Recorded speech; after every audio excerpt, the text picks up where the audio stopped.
The Marvel Cinematic Universe has given us iconic superheroes, from Iron Man and Thor to Spider-Man and Black Panther. But among the heroes introduced in the later phases of the MCU, one character stands out for having one of the most divisive receptions: Captain Marvel. Despite being one of the most powerful heroes in the MCU, Captain Marvel, portrayed by Brie Larson, has faced more than her fair share of hate. But why? Why is this particular hero so disliked by some Marvel fans? Today, we'll break down the reasons behind the negative reception of Captain Marvel, exploring both the character and the controversies surrounding the actress Brie Larson. Let's dive into why some fans just can't seem to embrace Carol Danvers as a Marvel hero. 1. The backlash against Brie Larson. Initial excitement and the shift in perception. When Brie Larson was first announced as Captain Marvel, many fans were thrilled.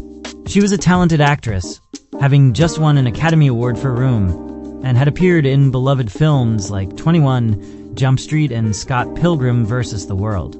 Her casting seemed like a perfect match. At San Diego Comic-Con, the announcement was met with thunderous applause. Fans were excited to see her bring Carol Danvers to life. So what happened? The start of the backlash. The backlash against Brie Larson and Captain Marvel started in 2018, following a speech she gave at the Women in Film Crystal Plus Lucy Awards. Larson called for greater diversity in film criticism, citing a study showing that only 2.5% of top critics were women of color. Her comments were well-meaning and pointed out the lack of representation, but a vocal segment of the fanbase took it as an attack on white male critics. They felt excluded, even though Larson clarified that her point was about inclusion, not exclusion. The impact of misunderstanding. Unfortunately, many of those who disagreed with her view took her words out of context, launching a hate campaign against Brie Larson. They saw her as politicizing the movie and making it about her, instead of about the character of Captain Marvel. This quickly spiraled into a major online backlash, with the film being bombarded with negative reviews even before its release. Many fans took their anger at Larson's comments and directed it toward the movie itself. 2. The overpowered criticism of Captain Marvel.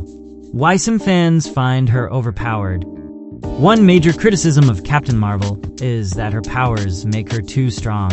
Fans often argue that she's overpowered compared to other Avengers, and that diminishes the stakes in any conflict involving her. In Endgame, for example, she appears as a formidable force capable of taking on Thanos head-to-head, which some felt made the final battle less tense. The Mary Sue label. This feeling of being overpowered is linked to the Mary Sue label that some fans attach to Captain Marvel. A Mary Sue is a term used in fandoms to describe a character who is perceived as overly perfect, lacking flaws, or facing little to no challenges. Critics argue that Carol Danvers seems to have all the power she could possibly need and doesn't face enough of a struggle. Some even felt that the movie relied too much on her being unstoppable, which took away from the more human and relatable struggles that we see in other MCU characters. But is she really overpowered? I am waiting for your comments. 3. The feminist backlash. Female empowerment or agenda? Another reason some fans dislike Captain Marvel has to do with the film's feminist messaging. The movie was Marvel's first female-led superhero film, and it made a conscious effort to showcase themes of female empowerment, independence, and strength. For many fans, this was refreshing and inspiring, especially in the context of superhero films traditionally dominated by male leads. However, for others, this came across as too much of an agenda. Perception of forced feminism. Some fans argue that the movie's focus on empowerment felt forced or preachy, and they resented how the character's journey was presented as one of breaking free from male oppression.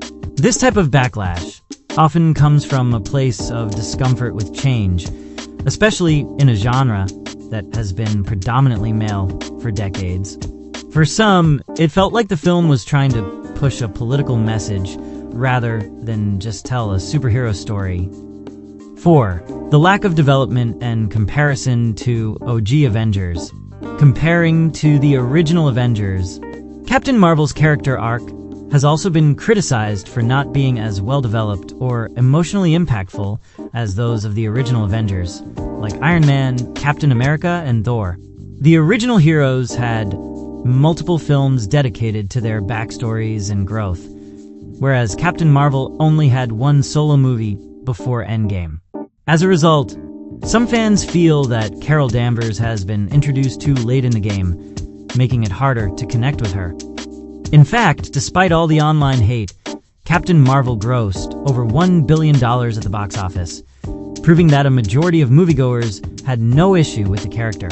And it's clear that, despite some vocal critics, Carol Danvers has found a place in the hearts of many fans. So, why do some Marvel fans dislike Captain Marvel? It's a combination of factors: misunderstanding of Brie Larson's statements, a perception of her being overpowered, a backlash against feminist themes, and some lingering comparisons to the original Avengers. So, the next time you see someone discussing Captain Marvel, remember that these debates are often about much more than just a superhero movie. It's about representation, power, and change in a space that's slowly evolving. It's okay not to like her, but it's also important to recognize why Captain Marvel matters.